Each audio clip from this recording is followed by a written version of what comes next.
खबरदार BC reservation व्यतिरेकुलारा, खबरदार BC reservation व्यतिरेकुलारा, వదిలాలి BC కులాల ఐక్యత, మేమెంతో ఓటు మనలే, ఓటు మనలే, ఓటు మనలే. ఖబర్దార్ బీసీ రిజర్వేషన్ వ్యతిరేకులారా, పెంచాలి బీసీలకు విద్యా ఉద్యోగ రాజకీయ రంగాల్లో 42% రిజర్వేషన్లను, బీసీ రిజర్వేషన్ 42%కి మేమెంతో తెలంగాణ రాష్ట్రంలోని బీసీ సంఘాల ఐక్యంగా ఈరోజు సమావేశం ఏర్పాటు చేయడం జరిగింది. ముఖ్య అజెండా తెలంగాణ రాష్ట్రంలో ఈ జీవో విధాలపైనే ఈ సమావేశం జరుగుతుంది. ఈ సందర్భంగా ఈ వేదిక మీద ఉన్న ప్రతి ఒక్కరికి పేరు పేరున ముఖ్యంగా జానల శ్రీనివాడు గారికి నా ప్రత్యేక ధన్యవాదాలు తెలియజేస్తా ఉన్నాను. ఈరోజు ప్రజాస్వామ్య దేశంలో మనందరికీ తెలిసిందే, ఈరోజు దేశంలో భాగం బీసీలు, ఈ దేశంలో సింహభాగం బీసీలు అయినా కూడా ఈరోజు బీసీలు రాజ్యాంగం తెలిపిన నిజంగా సమాన అవకాశాలు, సమాన వాటా, సమాన భాగస్వామ్యం అందరి ద్రాక్షగా ఉండడం చాలా బాధాకరం తెలియజేస్తా ఉన్నాను. అంతేకాకుండా ఈరోజు ముఖ్యంగా బీసీలు అనేక దశాబ్దాలుగా పోరాడుతూ ఉన్నా కూడా సామాజికంగా, రాజకీయంగా, ఆర్థికంగా, విద్యా ఉద్యోగాలలో వెనుకకు నెట్టివేయబడుతున్నారు.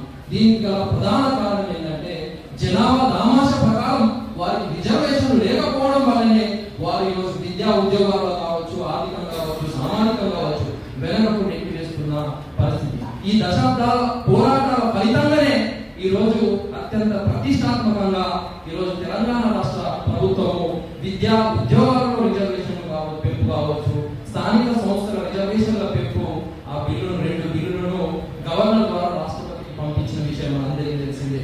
ఈ రోజు వాటి పరిస్థితి ఏంటి అని ఒకసారి ఆలోచన చేస్తే ఈ రోజు రాష్ట్రపతి దగ్గర పెండింగ్ లో ఉన్నది.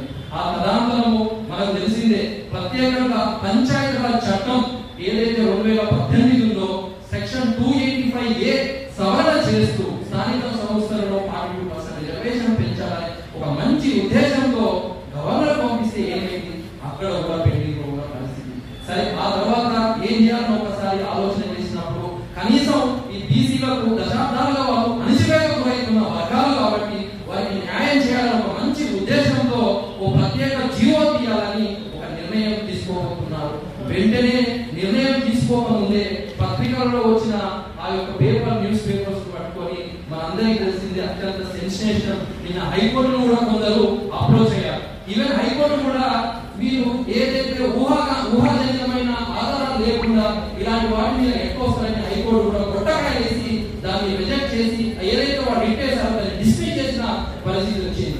అయితే ఈ సందర్భంగా దశాబ్దాలుగా బీసీలు అనగలుగుతున్నారు, అణిచివేతకు గురవుతున్నారు. వారికి ఏదైతే అవకాశాలు వస్తాయో అని పక్కా ప్రణాళికలు రచిస్తూ కుట్రలు చేస్తూ ఈ రోజు రిజర్వేషన్ అడ్డుకోవడమా లేదా జీవనం అడ్డుకోవాలని కొన్ని పార్టీలు కావచ్చు, కొందరు వ్యక్తులు కావచ్చు దారుణమైన కుట్రలు పన్నుతున్నారంటే నిజంగా ఇది సిగ్గు చేయడం తెలియజేస్తున్నాను.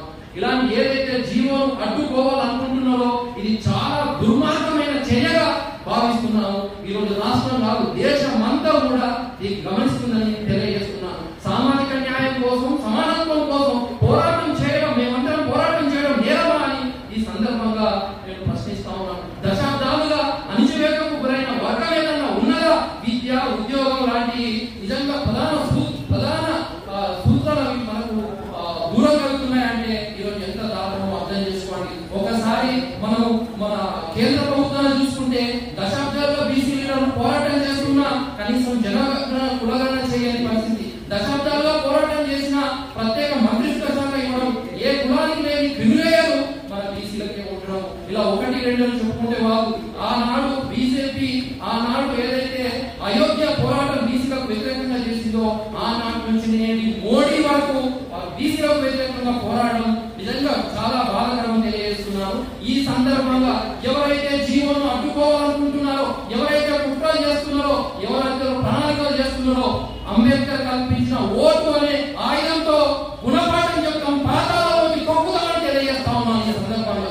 అంతేకాదు బీసీల హక్కుల కోసం, రిజర్వేషన్ల కోసం, ఆత్మ గౌరవం కోసం, అభ్యున్నతి కోసం రాష్ట్రంలో ఉన్న బీసీ సంఘాలు, దేశంలో ఉన్న బీసీ సంఘాలు అన్ని కలిసి కట్టుగా ఒక జాతీయ ఉద్యమంగా రాబోతుందని హెచ్చరిస్తా ఉన్నాం. ఎవరైనా సరే, ఏ పార్టీ అయినా సరే, ఎంతటి వారైనా సరే బీసీ జీవోలకు అడ్డు వస్తే మాత్రం 100 పెడతామని